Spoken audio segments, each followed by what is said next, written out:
ایک قدیم سلطنت میں ایک بہت ہی منصف مزاج بادشاہ حکومت کرتا تھا۔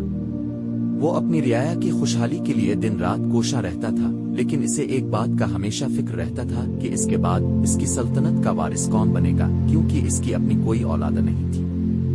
ایک دن بادشاہ نے اعلان کروایا کہ وہ پوری سلطنت کے بچوں میں سے ایک کو اپنا جانشین منتخب کرے گا۔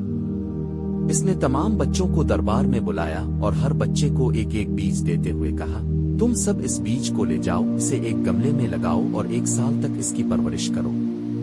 جس کا پودا سب سے خوبصورت اور صحت مند ہوگا وہی اگلا بادشاہ بنے گا۔ ان بچوں میں زید نامی ایک لڑکا بھی شامل تھا۔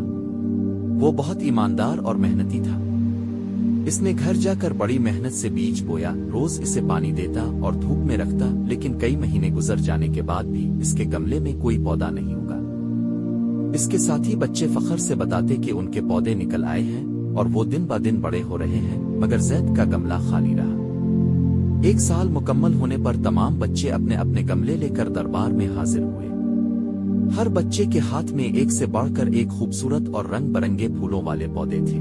بادشاہ ہر گملے کو دیکھتا ہوا آگے بڑھ رہا تھا، یہاں تک کہ وہ زید کے پاس پہنچا جو اپنا خالی گملہ لیے سر جھکائے کھڑا تھا۔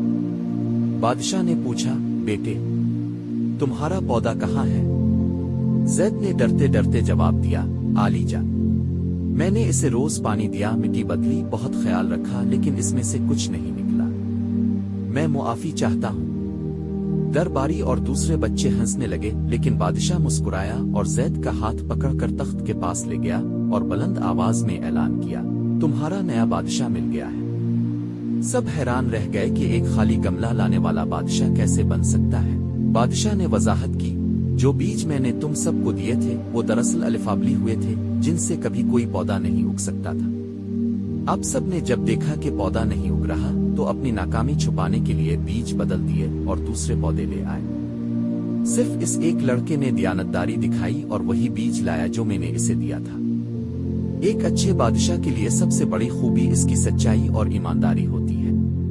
نتیجہ، سچائی اور ایمانداری کا راستہ شروع میں مشکل ضرور لگتا ہے، لیکن آخر میں کامیابی اسی کا مقدر بنتی ہے۔